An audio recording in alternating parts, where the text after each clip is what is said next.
Bonjour. Heureux de vous retrouver pour un nouvel épisode européen. Je vais vous parler aujourd'hui d'un sujet qui n'est jamais évoqué.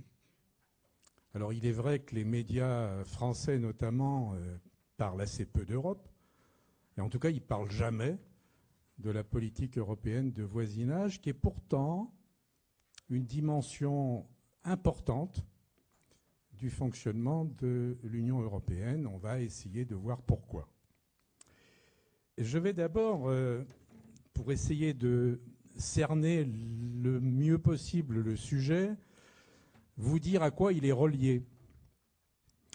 Alors, il y a un certain nombre d'éléments que vous connaissez, puisque je vous en ai déjà parlé. La politique étrangère et de sécurité commune, qui était, sauf erreur, le sujet de la conférence précédente. Alors pourquoi relier à la politique européenne de voisinage ? Tout simplement parce que c'est étranger, c'est hors du périmètre de l'Union. Par conséquent, ça intéresse la politique étrangère et de sécurité commune. L'élargissement et l'approfondissement, ça c'est le sujet de la prochaine conférence. Je rappelle que l'élargissement, c'est l'entrée dans l'Union européenne d'un ou plusieurs nouveaux membres.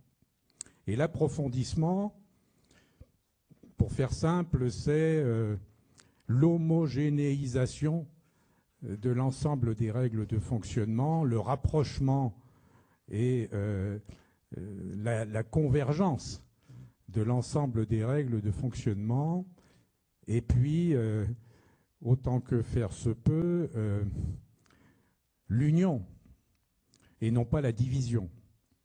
Hélas, dans la période actuelle, l'approfondissement n'est pas tout à fait au point. L'aide au développement et la lutte contre la pauvreté. Alors, j'ai déjà eu l'occasion de vous dire, je crois, que l'Union européenne est le premier contributeur mondial dans le domaine de l'aide au développement, et sa contribution est d'autant plus importante que nombre d'acteurs se désengagent, et en premier lieu les États-Unis d'Amérique. Quant à la lutte contre la pauvreté, c'est un principe qui est établi par l'Union européenne depuis sa création. Il y a tout un tas de règles, tout un tas de budgets consacrés à cette question. Et par conséquent, dans la politique européenne de voisinage, il y a aussi en filigrane cet aspect-là des choses. Le pacte vert, alors le pacte vert qui a actuellement des attaques très fortes pour des raisons de compétitivité. Le pacte vert concerne également la politique européenne de voisinage, et on verra pourquoi. Le pacte sur la migration et l'asile, alors j'ai précisé qu'il entre en vigueur cette année. Après des années de discussions, un accord a été conclu, et il faut bien dire que cet accord est un accord qui est plutôt défavorable aux migrants. Les migrants considérés comme des gens dangereux, qu'il faut surveiller de près, et la politique qui est déployée dans ce domaine mérite un certain nombre de commentaires que je vous ferai au passage de certaines présentations. Les accords de libre-échange. Alors évidemment, les voisins de l'Europe sont concernés par les accords de libre-échange, et ce sera l'objet d'une autre conférence, la dernière, je crois, de l'année. EEE, Espace économique européen. Alors l'espace économique européen, c'est pas tout à fait l'Union européenne, mais on va voir sur une carte que vous devez connaître de quoi il s'agit exactement. Et enfin, la communauté politique européenne, c'est une création relativement récente, 2022, à l'initiative du président Macron et qui vise à rassembler l'ensemble des pays européens, y compris au-delà du périmètre de l'Union européenne, des pays qui partagent les mêmes valeurs, et notamment les valeurs de l'état de droit, des libertés, de la démocratie. Alors sur cet espace économique européen, si on regarde de plus près, vous voyez que ici vous avez l'Union européenne, et puis vous avez l'espace économique européen qui est là, c'est-à-dire qu'il englobe 3 États, l'Islande, le Liechtenstein. Je me suis entraîné toute la matinée pour le prononcer correctement. Et la Norvège. Donc ces 3 États ne sont pas dans l'Union européenne, mais ils ont un certain nombre d'avantages, et particulièrement l'accès au marché unique de la même manière que les membres proprement dits de l'Union européenne. Et j'en profite pour attirer votre attention sur les petits ronds qui s'appellent PEV, politique européenne de voisinage. Donc ces petits ronds désignent les États qui appartiennent au périmètre de la politique européenne de voisinage. Alors, on y trouve tous les États qui sont dans ce qu'on appelle l'accord de libre-échange centre-européen. On y trouve tous les États qui sont dans un accord qui s'appelle le GUAM. GUAM, ça veut dire tout simplement Géorgie, Ukraine, Azerbaïdjan et Moldavie. Bon, cet accord-là est un accord purement commercial, mais en tout cas, ces pays-là sont dans le périmètre de notre sujet d'aujourd'hui. Et puis vous avez l'Arménie et la Biélorussie. Mais on va voir que la Biélorussie, elle est entrée à un moment donné dans le périmètre de la politique européenne de voisinage, et puis elle en est sortie très vite, on verra pourquoi. Vous avez la Turquie, et puis vous avez Monaco. Bon, alors pourquoi ces États-là, et pas d'autres, parce qu'il pourrait y en avoir d'autres, là aussi on va voir pourquoi. Et j'en profite pour dire que, comme toutes les structures européennes, c'est un peu compliqué de s'y retrouver. C'est un peu compliqué de comprendre pourquoi comme ci et pourquoi pas comme ça. C'est-à-dire que la logique, abandonner le raisonnement cartésien typiquement français, parce que là, on ne s'y retrouve pas du tout. Et puis, vous avez la communauté politique européenne dont je viens de vous parler à l'instant, qui regroupe donc presque les mêmes États que le Conseil de l'Europe, à l'exception des petits États qui sont là, et avec en plus le Kosovo.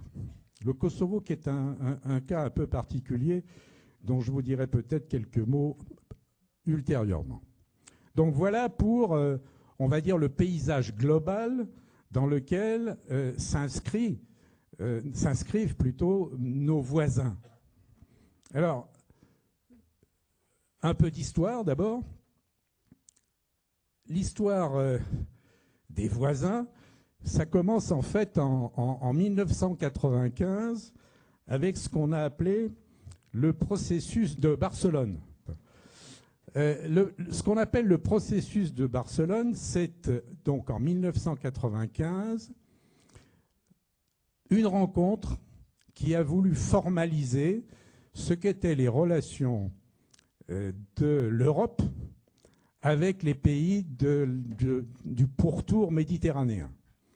Alors ça s'est appelé le processus de Barcelone tout simplement parce que cette réunion, cette rencontre-là, qui a formalisé cette démarche, a eu lieu à Barcelone, et ça a donné ce qu'on appelait l'Euromed, Europe-Méditerranée. Et puis ça a abouti à ce qu'on appelle aujourd'hui l'Union pour la Méditerranée.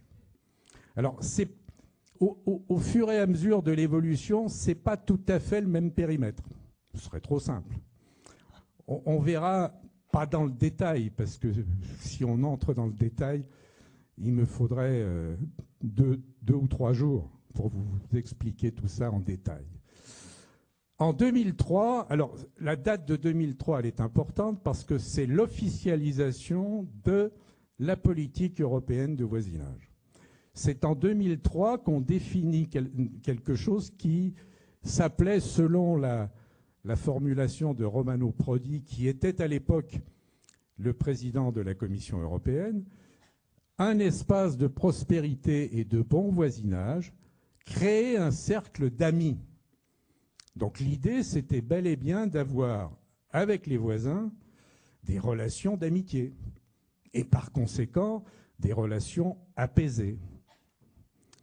Et puis, en 2009, dans le traité de Lisbonne, qui est actuellement en vigueur, là, on a carrément formalisé de façon juridique la question. Alors, qu'est-ce que dit le traité de Lisbonne? Il dit très exactement: l'Union développe avec les pays de son voisinage des relations privilégiées en vue d'établir un espace de prospérité et de bon voisinage fondé sur les valeurs de l'Union et caractérisé par des relations étroites et pacifiques reposant sur la coopération.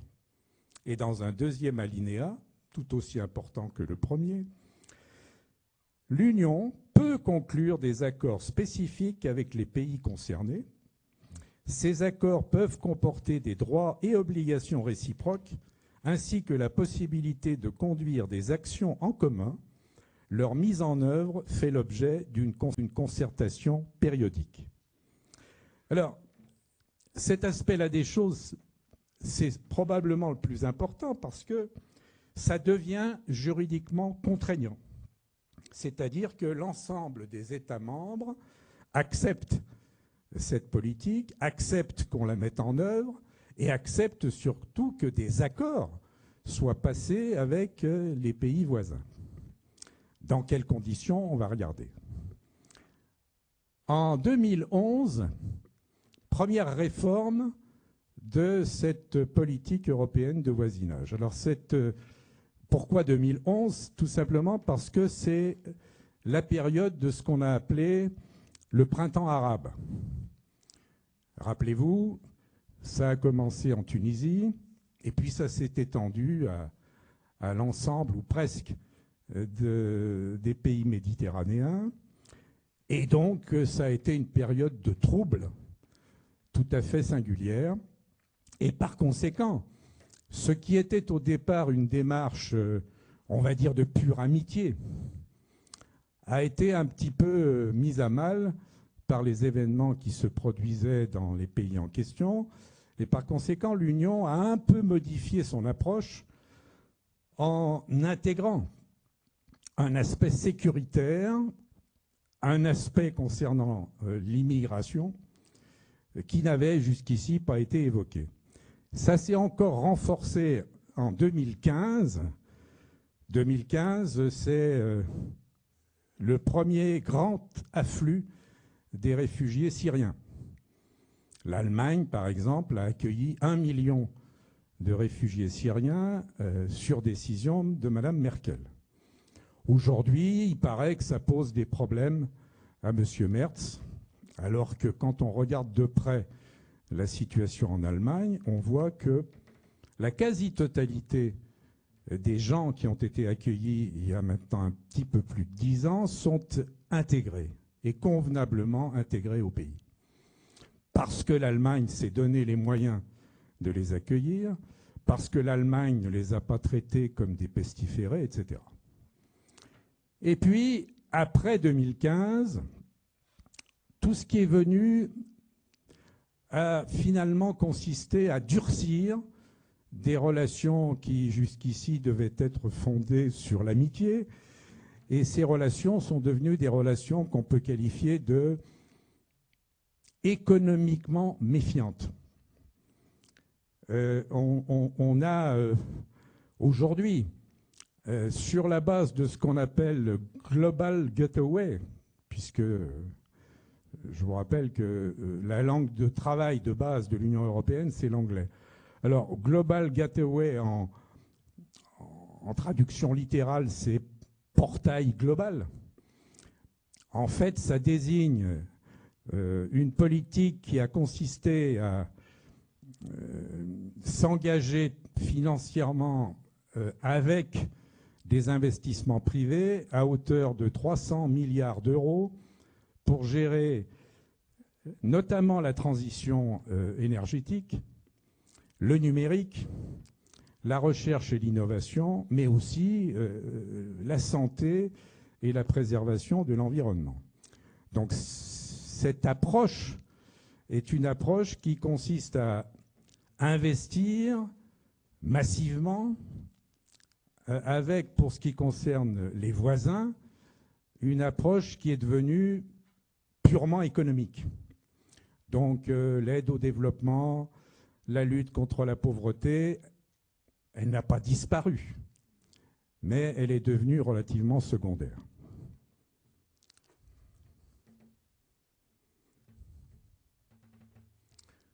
Alors, comment fonctionne cette politique européenne de voisinage? Le principe, c'est la coopération. Alors, cette coopération, c'est d'abord le développement économique, ensuite la sécurité et, alors quand je dis ensuite, on va dire que c'est concomitant, la migration et la mobilité. Donc ces accords de coopération qui, au tout début de la politique européenne de voisinage, étaient essentiellement axés sur l'aide au développement, avec en contrepartie l'engagement du pays voisin d'aller vers plus de démocratie.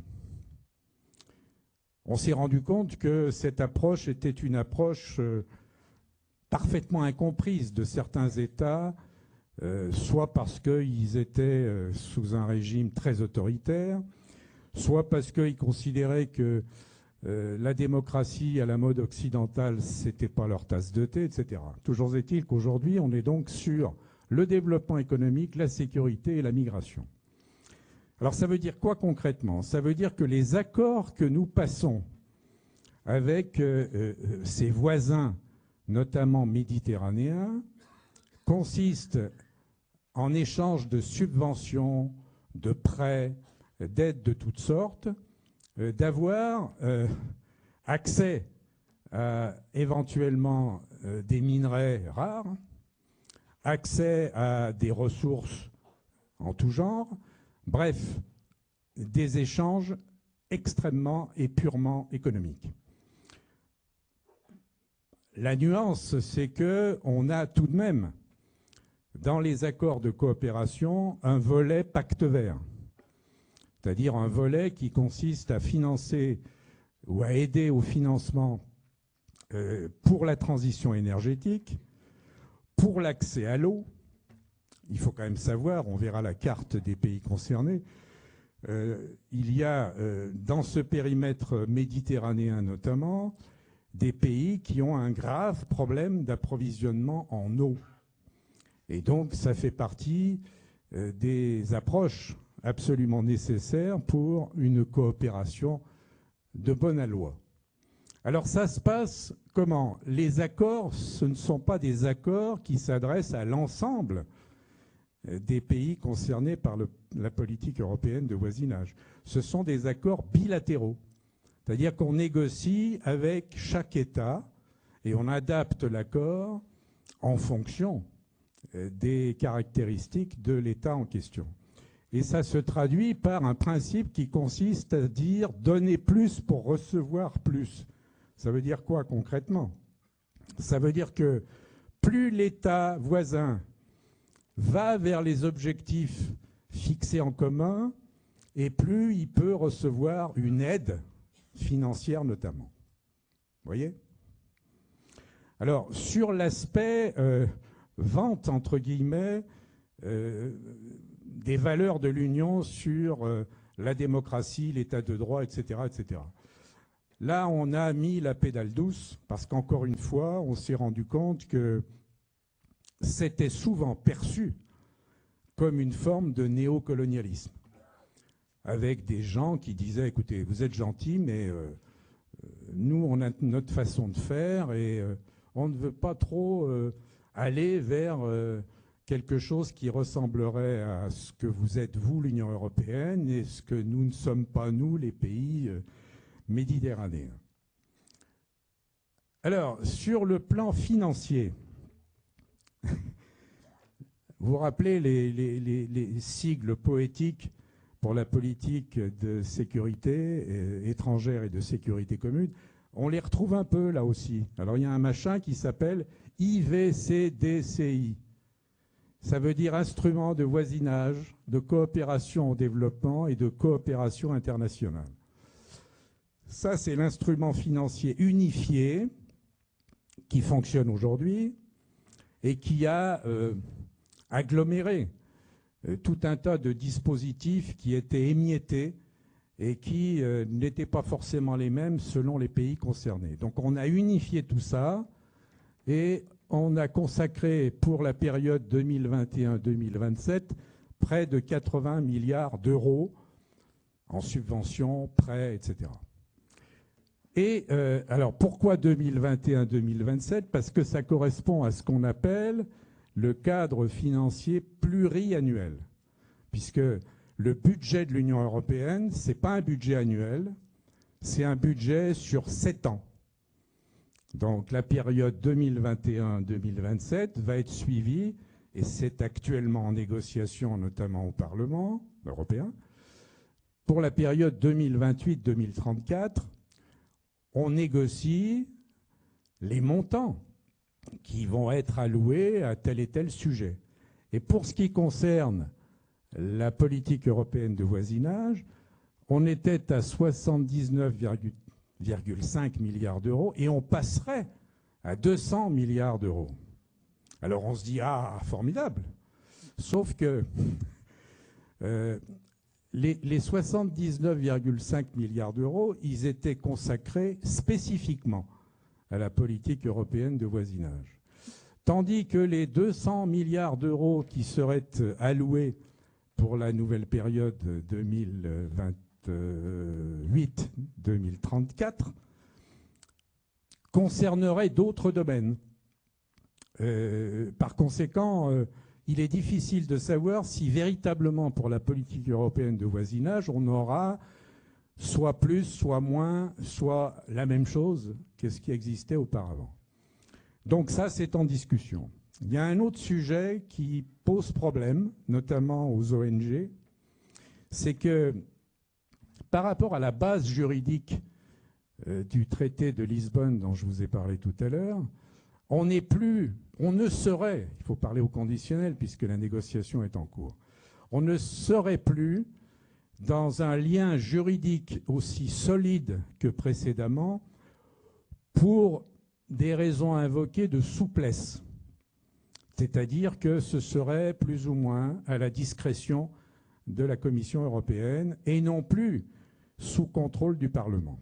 Ça pourrait être très embêtant parce que l'un des principes de la démocratie, c'est le contrôle. C'est l'aval des instances représentatives, et notamment du Parlement. Donc là, on a un sujet d'inquiétude. On verra ce que ça va donner. Et puis, dans le dispositif, il y a ce qu'on appelle l'ALECA. Ça veut dire accord de libre-échange complet et approfondi. Alors pourquoi cette précision ?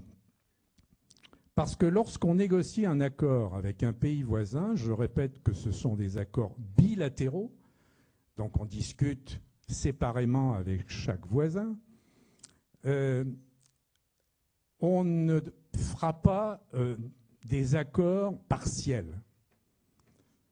Soit on a un accord complet et approfondi, soit on n'a pas d'accord du tout. Donc il n'y a pas de, on va dire, de compromission. Pardon, de compromis. Donc cet outil-là est un outil qui prend du temps. Parce que pour aboutir à un accord de libre-échange complet et approfondi, il faut des années, voire même des décennies. Et ça se décline en régions. On a deux grandes régions concernées par la politique européenne de voisinage, ce qu'on appelle le partenariat oriental et l'UPM, l'Union pour la Méditerranée, dont je vous ai dit deux mots tout à l'heure. Alors ça ressemble à quoi? Là, vous avez une carte. Alors, j'ai pas voulu trop la charger, mais il faut quand même charger un peu pour comprendre quelque chose. Et là, vous avez la signification des couleurs. Alors, en bleu, les États membres de l'Union européenne. Alors, en vert foncé et vert clair, l'intérêt de la distinction est assez peu important. Les candidats reconnus et les candidats potentiels à l'entrée dans l'Union européenne. Autrement dit, concernés par ce qu'on appelle l'élargissement. Et là, vous avez la Turquie, vous avez les pays des Balkans, avec le Kosovo, avec qui on n'a pas encore engagé de négociations officielles, d'où la terminologie candidat potentiel. Et puis vous avez... alors je vais revenir sur les hachures. Vous avez le partenariat oriental. Alors le partenariat oriental, ce sont les 6 pays qui sont là. J'ai oublié de vous dire qu'au tout début de la politique européenne de voisinage, on ne s'adressait qu'à des voisins qui n'avaient pas vocation à entrer dans l'Union européenne. C'était ça la démarche.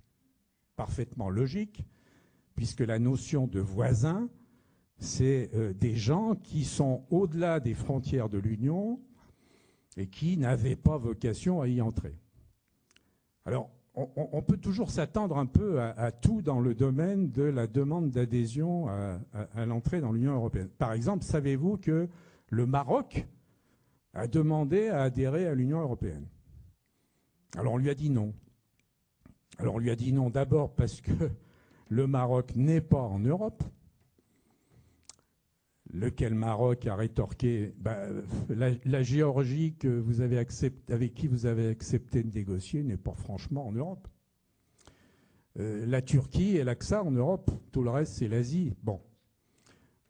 Toujours est-il que la candidature du Maroc a été refusée. Alors, ce qui complique les choses, c'est que, d'où les hachures, c'est qu'un État, il peut avoir plusieurs statuts. Donc, quand on est dans le partenariat oriental de la politique européenne de voisinage, on peut en même temps être candidat à entrer dans l'Union. C'est le cas de l'Ukraine. Et puis, on peut être candidat à l'entrée dans l'Union européenne, comme la Turquie, et être un pays de l'Union pour la Méditerranée. Même statut que la Mauritanie qui est ici. Alors, je ne développe pas trop, mais vous voyez bien que quand on dit partenariat Euromed, c'est-à-dire le début de la politique des voisins de la Méditerranée, on est sur ces pays en marron. Et puis après, on s'est posé des questions sur le fait de savoir si c'était vraiment pertinent de s'en tenir à ces voisins-là. Et s'il ne serait pas intéressant de s'occuper aussi des voisins des voisins. Pourquoi? Notamment pour des questions migratoires. Alors la Mauritanie est, on va dire, le premier pays de l'Union pour la Méditerranée au-delà du périmètre de ce qui s'appelait l'Euromed. Ça va? Vous suivez? Et puis vous avez les États membres AELE. Alors qu'est-ce que c'est que AELE? Ça veut dire Association européenne de libre-échange. Figurez-vous que avant que le Royaume-Uni n'entre dans l'Union européenne, pour faire concurrence au marché commun, ce qu'on appelait à l'époque le marché commun, il avait créé, avec un certain nombre d'États, l'Association européenne de libre-échange. Et puis au fur et à mesure de l'entrée de plusieurs États de l'Association européenne de libre-échange dans l'Union européenne, l'Association européenne de libre-échange a fini par se limiter à 4 membres, sans le Royaume-Uni, qui entre-temps avait rejoint l'Union européenne et qui après en est sorti. Alors comment voulez-vous avoir une politique à peu près stable quand on a ce genre de péripéties? Alors ces 4 États, c'est la Norvège, l'Islande, la Suisse, et le 4e, vous ne le voyez pas, parce que le 4e, il est là. Alors comme je tremble un peu, c'est impossible de le repérer, c'est le Liechtenstein. Le Liechtenstein, c'est 160 km². C'est-à-dire que c'est à peine plus grand que Paris. Et c'est un État pourtant, hein, c'est une principauté. Donc ces 4 États, ils ont vocation à avoir des relations particulières avec l'Union européenne, notamment parce que 3 d'entre eux, on l'a vu tout à l'heure, sont entrés dans l'espace économique européen. Les 4 de l'AELE, moins la Suisse. La Suisse, elle n'est pas dans l'Union européenne. La Suisse, elle n'est pas dans l'espace économique européen, mais elle est dans l'espace Schengen. Donc tout ça, ça se recoupe, et c'est pour ça que c'est aussi compliqué. Et puis vous avez la question russe. Alors la question russe est une question importante. Vous avez remarqué quand même qu'il se passe des choses un peu étonnantes en Europe grâce à nos amis russes. Alors je dis nos amis russes parce qu'il y a des accords avec la Russie, entre l'Union européenne et la Russie. D'abord parce que, avant que M. Poutine se livre à un certain nombre de choses étranges, il y avait des relations fondées non pas sur la politique européenne de voisinage, mais sur quelque chose qui y ressemblait, avec des accords de coopération. Et puis en 2003, quand on a formalisé la politique européenne de voisinage, la Russie a dit non.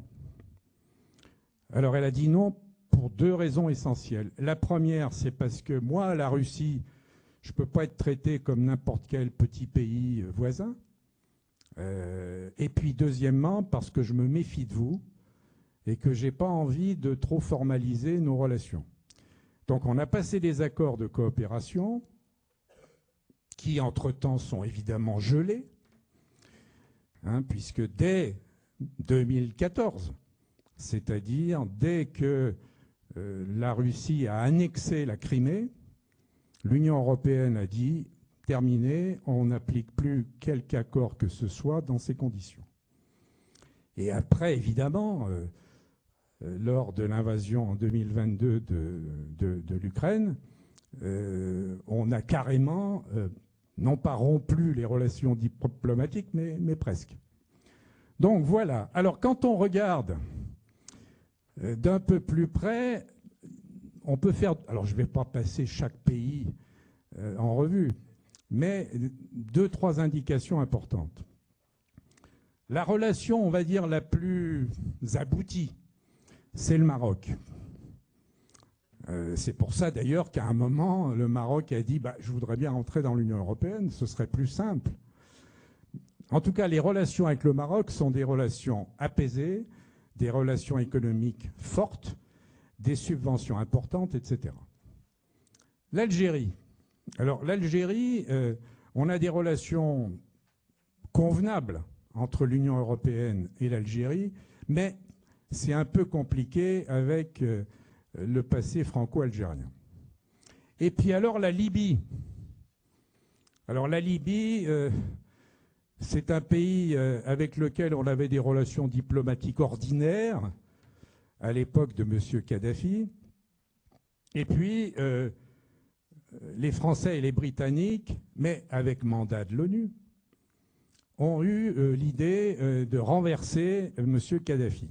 Donc on a fait la guerre en Libye, on a mis un bazar pas possible, puisqu'aujourd'hui c'est non pas pire qu'avant, parce que pire que la dictature, c'est compliqué. Mais en tout cas, c'est encore plus compliqué qu'avant sur le plan relationnel. Et la Libye, aujourd'hui, est un pays cassé en deux, avec deux factions qui s'affrontent, et des États membres de l'Union européenne qui n'ont pas la même position par rapport aux deux factions en question. Donc l'Union européenne s'empresse de ne pas prendre de position. C'est compliqué de s'engager quand on est dans un état de division. Alors les autres, ici vous avez, et le vocabulaire est important, Israël et, alors on pourrait dire la Palestine, mais dans le jargon européen, pour ne pas froisser le droit international et notamment Israël, encore que le lien entre droit international et Israël devient de plus en plus ténu. Bref, on dit territoire palestinien, au pluriel, ce qui, quelque part, accrédite l'idée de territoire occupé. Bref, l'Union européenne s'adresse à ces deux entités et à des accords de coopération avec les deux, sachant que dans la dernière période, ce qui est aujourd'hui en discussion, notamment au Parlement européen, c'est le gel des accords avec Israël, pour les raisons que vous soupçonnez, c'est-à-dire son comportement militaire excessif, le génocide, je prononce le mot, à Gaza, et pourquoi pas demain au Liban Sud. Bref, Israël aujourd'hui a une attitude militairement agressive, disproportionnée. Vous savez qu'en droit international, la guerre n'est pas interdite. D'ailleurs, on pourrait l'interdire qu'il s'agirait de savoir qui l'empêche d'avoir lieu. Bref, en droit international, la guerre défensive est autorisée à condition qu'elle soit proportionnée à l'attaque. Tous les observateurs aujourd'hui, ou presque, s'accordent à dire que le comportement de l'armée israélienne, que ce soit à Gaza, que ce soit au Liban Sud, voire en Iran, est disproportionné.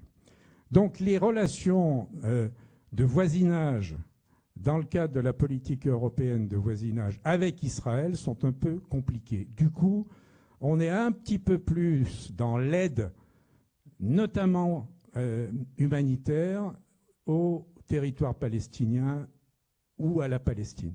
D'ailleurs, un nombre important d'États membres de l'Union européenne a reconnu l'existence de l'État de Palestine. Alors l'Union européenne ne peut pas le faire. Là aussi, on bute sur un problème juridique. L'Union européenne n'est pas un État.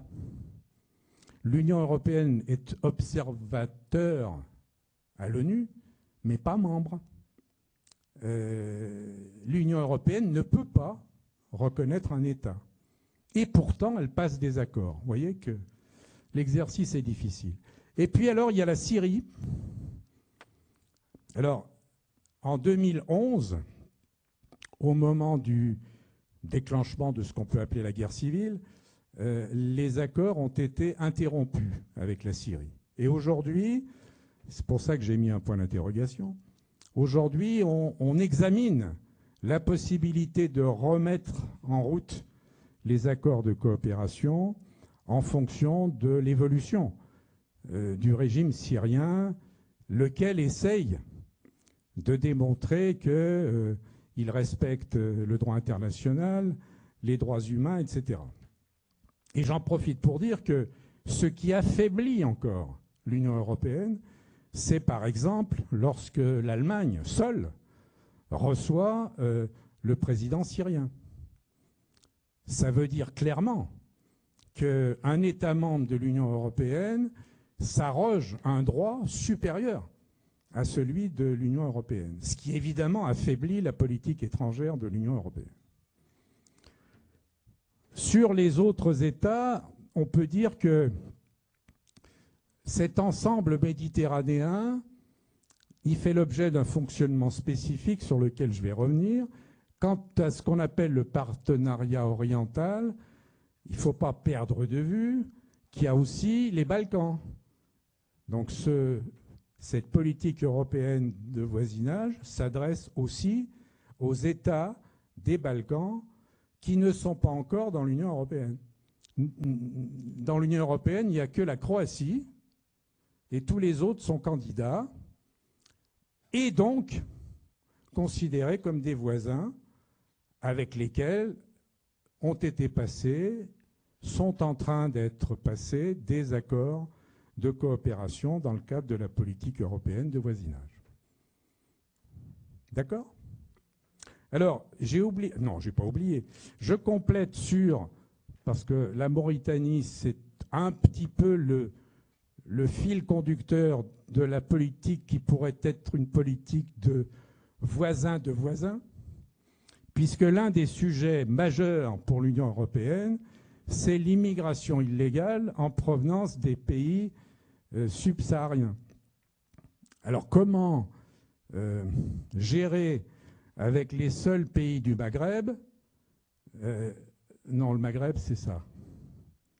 Ah oui, je n'ai pas parlé de la Tunisie. Si, un mot sur la Tunisie.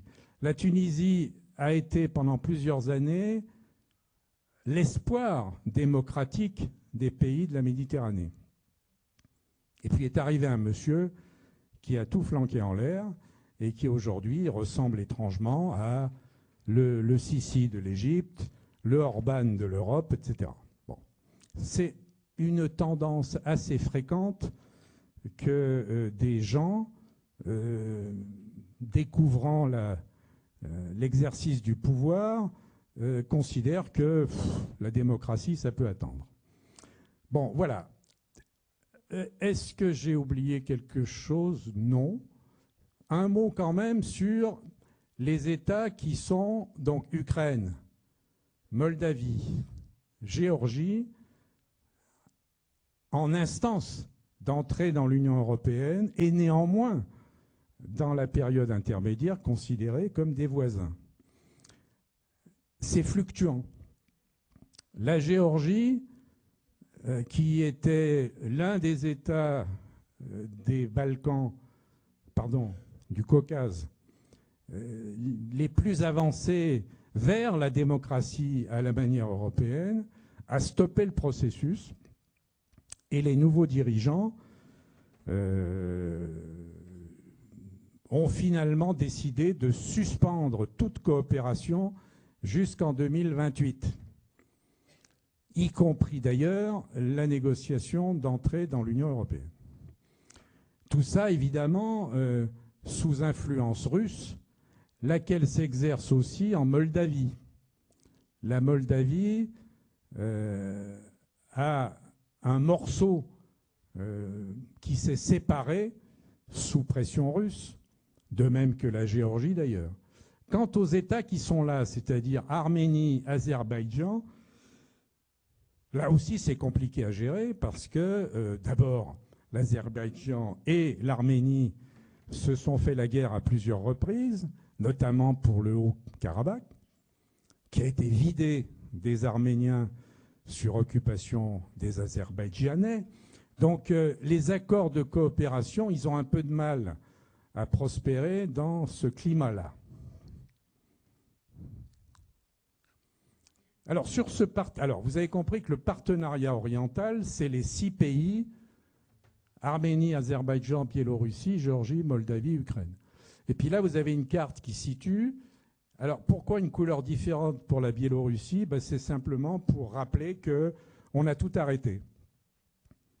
Notamment quand M. Loukachenko a décidé de ressembler étrangement à M. Poutine.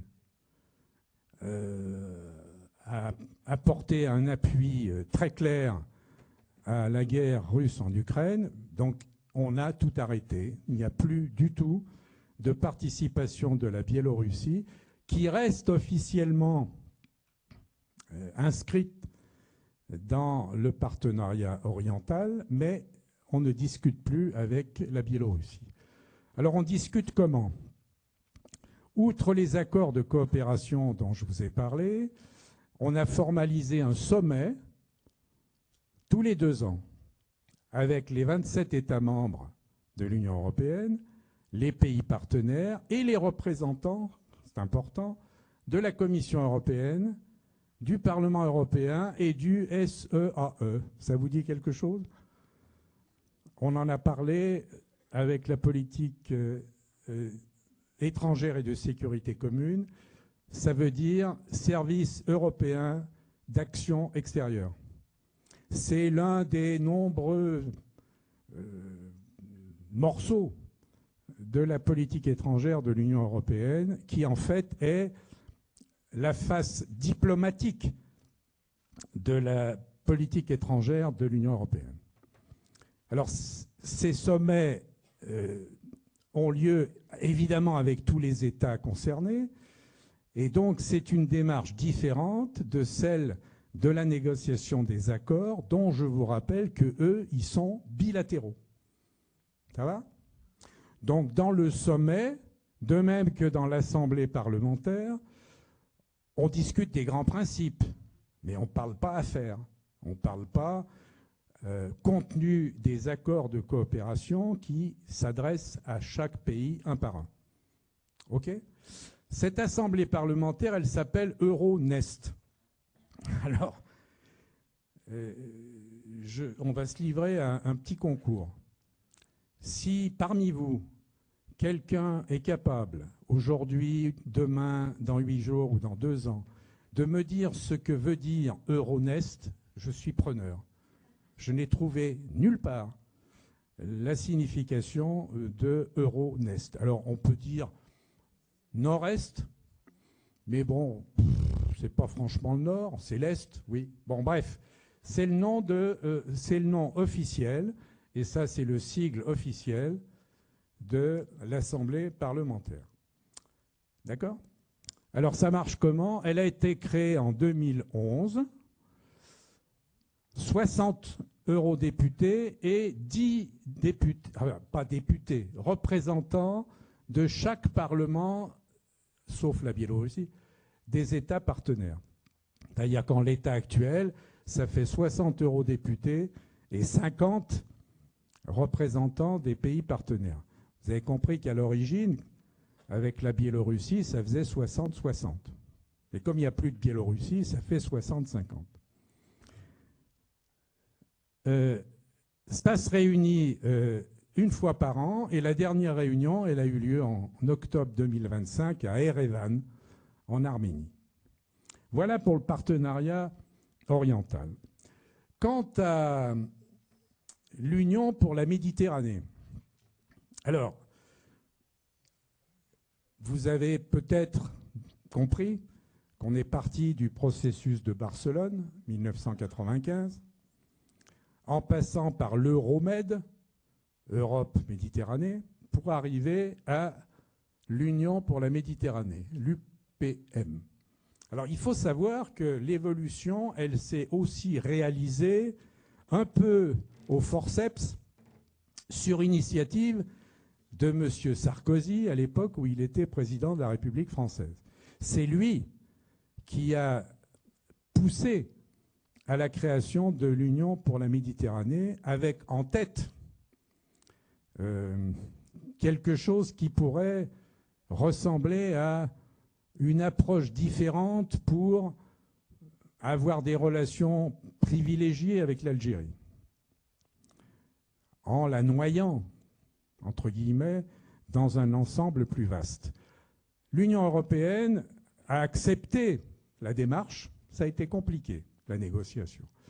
Donc on a transformé Euromed en UPM à condition que l'ensemble des règles qui avaient été définies pour la politique européenne de voisinage demeurent intactes.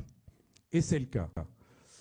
Alors là, vous avez le périmètre, c'est-à-dire l'ensemble, parce qu'au démarrage de l'UPM, il y avait que la France, avec les pays en question. Avec l'accord qui a été passé, il y a donc tous les États de l'Union européenne. Alors, La carte, elle est un peu ancienne, donc ici, le Royaume-Uni, il est encore dans l'Union européenne, alors que vous avez compris qu'il était sorti. Ça fait maintenant bientôt 6 ans. Donc, tous les États membres de l'Union européenne, et puis tous les États qui sont là. Donc ça, on les a vus dans une carte précédente. Alors, ces 15 États, puisqu'ils sont 15 aujourd'hui, et ils ont une assemblée parlementaire qui a été créée dès le lendemain de la mise en œuvre officielle de la politique européenne de voisinage, en 2004 donc. Et j'en profite pour dire que cette création de la politique européenne de voisinage, qui ne s'appelait pas comme ça au départ, 2003, ce n'est pas un hasard. C'est parce qu'en 2003, on était juste à la veille de ce qu'on appelle aujourd'hui le grand élargissement. Puisqu'en 2004, on a intégré dans l'Union 10 pays d'un coup. Les 10 pays de ce qu'on appelait l'Europe de l'Est. Et qu'il ne faut plus appeler l'Europe de l'Est. Parce que ça déplaît aux pays en question. Il faut les appeler les PECO. Les pays... les pays d'Europe centrale et orientale. C'est ça que ça veut dire. Ne dites pas à un Polonais que c'est un pays de l'Est. Ça lui rappelle de mauvais souvenirs. Dites-lui que c'est un pays de l'Europe centrale et orientale. Ça va mieux. Bref. Donc cette assemblée, c'est 280 membres. Alors, peu importe la composition, il y a des représentants de l'Union européenne et des représentants des partenaires. Ça se réunit une fois par an et ça n'a qu'un rôle consultatif. Ça ne prend pas de décision. Il ne manquerait plus que ça. Résolution et recommandations. Ça ressemble au fonctionnement du Parlement européen qui, pour faire une loi, doit la faire avec le Conseil de l'Union européenne, mais qui, quand tout seul, il a une idée et qu'il a envie de dire quelque chose, ça s'appelle une résolution. Donc cette assemblée, elle émet des vœux. Et ça fonctionne comme le partenariat oriental, c'est-à-dire que c'est au-dessus des accords bilatéraux passés avec chaque pays concerné par la politique européenne de voisinage. Et puis, il y a un autre truc qui s'appelle l'ARLEM. C'est rigolo. Hein, ça veut dire Assemblée régionale et locale euro-méditerranéenne. Et là, vous l'avez en arabe. Ça se lit de droite à gauche. Hein. Donc, cette assemblée-là, ça veut dire une extension plus proche de la réalité du terrain qui fonctionne avec 84 membres et 2 observateurs. Alors les observateurs, c'est un peu comme à l'ONU. Quand vous êtes observateur, ben vous observez et vous dites rien. Hein, l'Union européenne, elle est observateur à l'ONU. Donc, elle ne dit rien. Autrement dit, alors ces 2 observateurs, c'est la Libye, parce que la Libye... étant donné la situation actuelle, c'est difficile de trouver un interlocuteur officiel. Et l'autre observateur, c'est la Macédoine du Nord. Alors pourquoi la Macédoine du Nord? Parce que les Grecs, malgré l'adjonction de Nord à Macédoine, n'ont toujours pas digéré la mayonnaise macédonienne. Ça se réunit une fois par an comme l'Assemblée parlementaire, pas en même temps, et ça vient de pondre un plan d'action 2026-2030. Alors, j'ai lu les quelques 95 pages de ce plan d'action. Alors, c'est très intéressant parce qu'on y trouve bien tous les ingrédients de la difficulté d'avoir des relations, on va dire, détendues avec des pays qui ont été colonisés par ceux avec qui ils discutent. Il y a toujours, et c'est compréhensible, une arrière-pensée de néocolonialisme. Quand on dit dans un accord de coopération, on va vous construire des puits dans telle et telle région pour que l'eau soit accessible aux villages de la région, il y a toujours l'arrière-pensée, mais pourquoi ils viennent là et pourquoi pas là-bas? Et pourquoi dans l'accord il y a une clause qui permet à l'entreprise Tartemol, qui peut s'appeler par hasard Total Energy, d'exploiter tel ou tel gisement dans des conditions... vous voyez? Donc c'est très compliqué. Alors il ne s'agit pas de faire le procès ni des uns ni des autres. Il s'agit simplement d'avoir conscience que la diplomatie, c'est compliqué. C'est tellement compliqué d'ailleurs qu'il y a même un vocabulaire spécifique pour la diplomatie. Oui, j'ai le temps de vous... Vous avez vu le film Les rayons et les ombres? À un moment, l'ambassadeur du Reich explique le langage diplomatique. Et il dit, quand on dit oui, ça veut dire peut-être. Quand on dit peut-être, ça veut dire non. Et quand on dit non, c'est pas de la diplomatie. Voilà. Alors, donc, c'est ce plan d'action, il explique dans le détail ce qu'il faudrait faire pour que les accords de coopération se passent mieux, avec quelle visée budgétaire, avec quel engagement transparent, etc., etc. Et tout ça se fait sous l'égide de ce qu'on appelle le Comité européen des régions. Quand je vous ai parlé, il y a maintenant un certain temps, des institutions européennes, parmi les institutions, alors ce n'est pas l'une des 7 officiellement fêtières, mais ça existe, le Comité européen des régions, c'est l'organe de consultation au niveau de l'Union européenne des régions de l'Union, et non pas des pays. Et ces régions sont intégrées dans l'ensemble des négociations en étant consultées, puisque c'est un organe de concertation. Et cette Harlem fonctionne sur le même mode. Alors, si on veut faire un bilan, alors j'allais dire bilan provisoire, c'est incorrect de dire bilan provisoire, mais c'est une habitude qui a été prise. Hein, on dit bilan provisoire, 80 morts. Bon.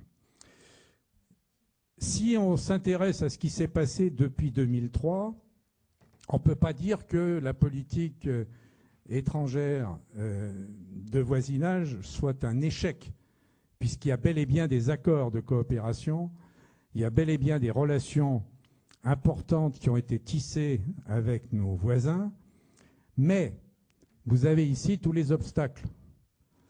Et parmi ces obstacles, il y a largement les tensions politiques et les tensions régionales, y compris la guerre. Il est difficile d'avoir des relations apaisées avec un pays qui est en guerre civile. Il est difficile de renouer des relations avec un pays qu'on a soi-même saccagé. Alors, ce n'est pas l'Union européenne qui a fait la guerre à la Libye. Mais enfin, c'était à l'époque 2 membres éminents de l'Union européenne. Si ce n'est pas un échec, en tout cas, ce n'est pas une vraie réussite. C'est-à-dire qu'on n'a pas vraiment trouvé un moyen efficace d'avoir des relations véritablement approfondies.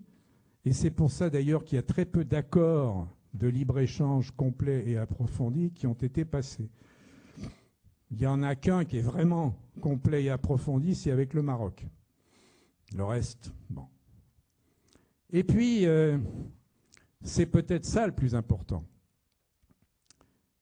Qu'est-ce que la diplomatie européenne veut dire dans le monde d'aujourd'hui?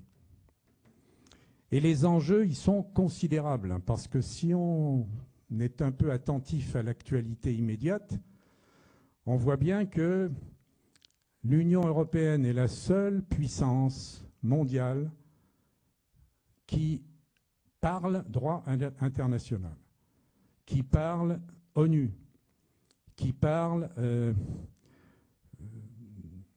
négociation, se mettre autour d'une table plutôt que de se faire la guerre. Alors, la question derrière, c'est l'Union européenne est-elle une puissance? Alors, on a vu que juridiquement, c'est même pas un État. Donc, c'est compliqué d'avoir une voix unique quand on est divisé. C'est compliqué de faire de la diplomatie quand on est retenu par l'un de ses membres. Alors, je vise très précisément la Hongrie. Vous avez vu que les 90 milliards d'euros destinés au soutien de l'Ukraine dans sa guerre d'invasion sont bloqués parce que M. Orban ne veut pas. Alors pourquoi M. Orban ne veut pas? C'est tout simplement parce que c'est un allié objectif de la Russie. Et les institutions de l'Union européenne d'aujourd'hui ne permettent pas de résoudre le problème. Et comme on n'a pas conduit les réformes en temps et en heure, c'est-à-dire sortir du principe de l'unanimité, on est bloqué. Eh bien, pour la diplomatie, c'est pareil. Si l'Union européenne ne trouve pas une dimension juridique plus efficace, on va vers des lendemains très difficiles. Je répète que si vous prenez aujourd'hui les grandes puissances qui comptent sur la planète, il n'y a plus que l'Union européenne pour parler diplomatie.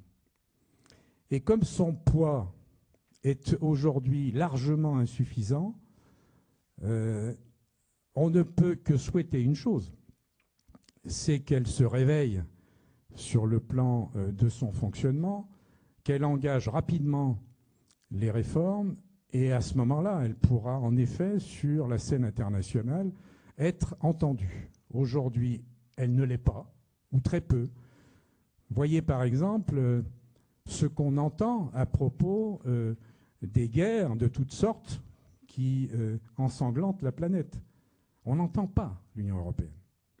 On entend M. Merz, on entend M. Macron, mais on n'a pas une voix européenne au niveau diplomatique, et par conséquent, on n'a pas les moyens d'obliger à prendre telle ou telle direction pour résoudre tel ou tel problème. Donc, appelons de nos vœux la réforme qui s'impose pour trouver de meilleures solutions. Un mot sur un truc qui est absolument pas connu, c'est comme la politique européenne de voisinage. Il y a un machin qui s'appelle l'Organisation pour la sécurité et la coopération en Europe. Ce n'est pas un organisme avec des statuts, avec des éléments juridiques précis, mais ça fonctionne depuis 50 ans, à bas bruit.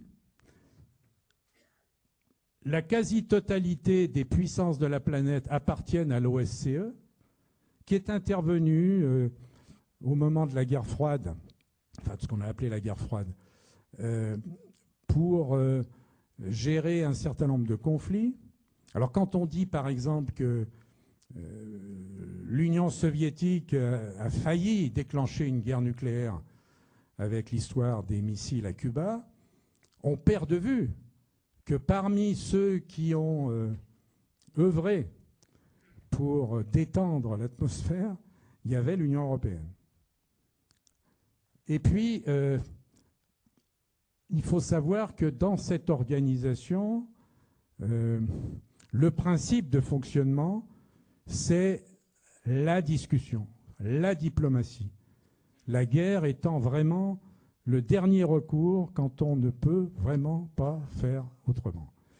Et dans ce genre d'organisme, si on n'en parle pas, si ça ne fonctionne pas, c'est pour les mêmes raisons que celles que je viens d'évoquer, c'est parce que l'Union européenne existe sur le plan commercial, n'existe pas ou très peu sur le plan politique. Merci de votre attention.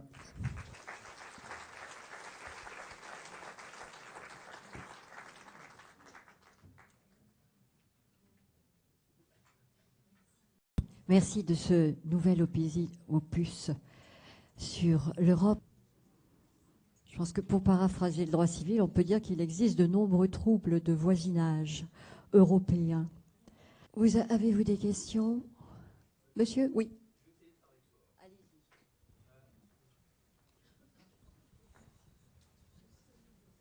Alors, j'aimerais bien vous répondre simplement, mais c'est pas vraiment ma pratique. On me reproche beaucoup de choses, mais pas vraiment la langue de bois. Tout ce qui tourne autour des questions européennes ne peut pas avoir de réponse simple parce que les enjeux, les éléments d'appréciation sont compliqués. Alors, l'Islande a redemandé, parce qu'elle avait déjà été candidate à l'entrée dans l'Union, et puis elle s'était arrêtée. L'Islande souhaite aujourd'hui entrer dans l'Union européenne parce que, brusquement, M. Trump aurait découvert l'existence de l'Islande. En fait, il l'a confondu avec le Groenland. Bon. Parce que sur le plan stratégique, tous les militaires vous diront que l'Islande, aucun intérêt stratégique. Touristique, oui, mais pas stratégique. Alors, ces pays comme l'Islande, comme la Norvège et comme le Liechtenstein n'entrent pas dans l'Union pour des raisons purement nationalistes. C'est-à-dire que ce n'est pas une réflexion qui a conduit un référendum à dire ceci ou cela. Ce sont des raisons purement, je dirais, émotionnelles. C'est perdre son autonomie, c'est entrer dans un ensemble beaucoup trop grand. Alors, c'est la motivation du Liechtenstein et c'est la motivation de la Suisse. On va perdre notre identité en entrant dans l'Union européenne. C'est-à-dire c'est une incompréhension sur la construction européenne. Puisqu'on voit bien aujourd'hui que non seulement chaque pays conserve sa spécificité, mais qu'en plus il peut bloquer le système dans l'état actuel de sa législation. Je n'ai pas d'autre réponse. Alors on peut affiner, on peut dire que la Norvège a une tradition, une très longue tradition de neutralité et de repli sur soi. La Suisse, c'est encore pire. Et puis la Suisse a une législation, une structure de fonctionnement démocratique très avancée et craint de perdre cette manière de faire avec une entrée dans l'Union européenne. Voilà les raisons, tout simplement. Voilà, y a-t-il d'autres questions?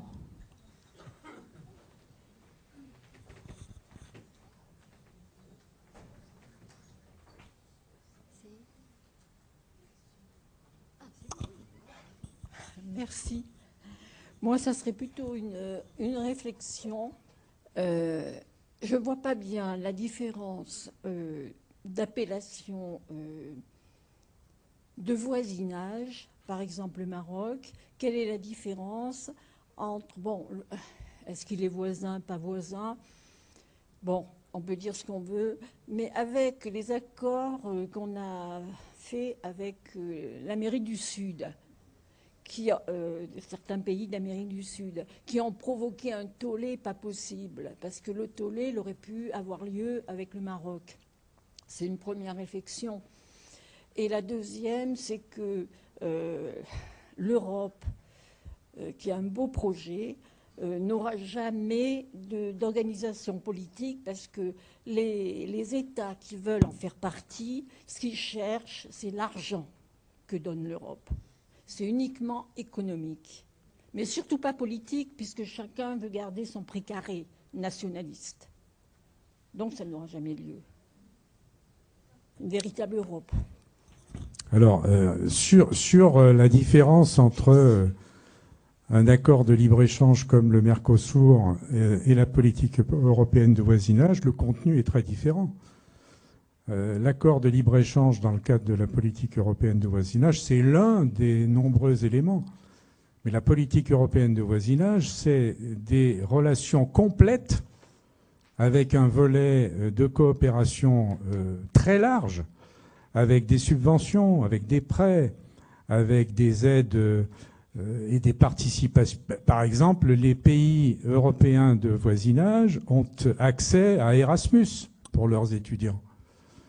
Ils ont accès à des organismes en tout genre gérés par l'Union européenne. Tandis que Mercosur ou un autre accord de libre-échange, c'est purement commercial. Il n'y a rien d'autre. Il n'y a aucun engagement autre que échange de marchandises avec le Mercosur. Quant à ce que vous dites sur les États membres qui ne cherchent que l'argent et que etc. Bon, c'est une opinion, c'est pas la mienne. Je pense que la situation serait bien pire s'il n'y avait pas l'Union européenne. Et quoi qu'on dise, la législation européenne en général est une législation très protectrice.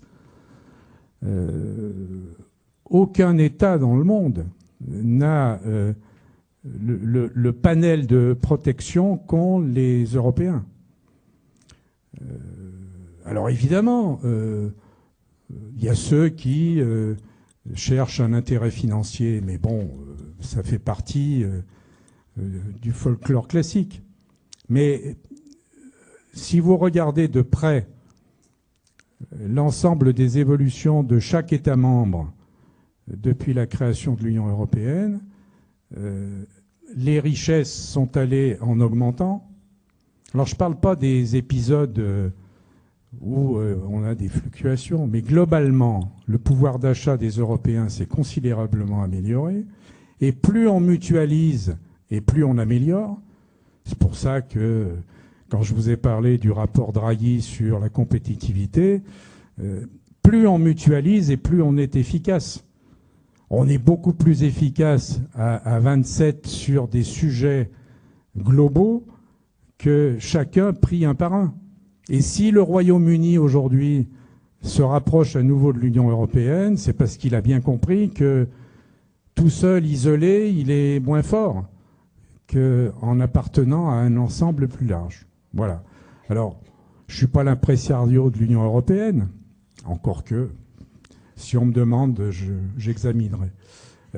Mais très, très franchement, l'Europe serait probablement à feu et à sang dans ses frontières intérieures aujourd'hui s'il n'y avait pas l'Union européenne. Bien. Oui, monsieur. Vous avez parlé des réformes qui n'ont pas été faites concernant les décisions prises à l'unanimité. Mais je voudrais savoir, pour réformer les institutions européennes, il vous la faut l'unanimité? Oui, pour réformer le traité, il faut l'unanimité du Conseil européen. Alors, il y a une autre voie, c'est celle que j'attends depuis quelques années. Est-ce que je le verrai? C'est le Parlement européen. Le Parlement européen est la seule instance qui représente directement les citoyens et qui peut donc, un jour, se déclarer assemblée constituante et renverser les traités actuels. C'est la seule instance qui peut le faire. Alors, en l'état actuel de la composition du Parlement européen, c'est pas pour demain. Donc, d'un côté, le Parlement européen, il n'est pas prêt à ça, et de l'autre, le Conseil européen, pour trouver l'unanimité de réforme des traités qui consiste en quelque sorte à se faire harakiri, c'est pas pour demain non plus. La majorité au Parlement, elle est fluctuante, puisque pour avoir la majorité absolue, il faut des alliances.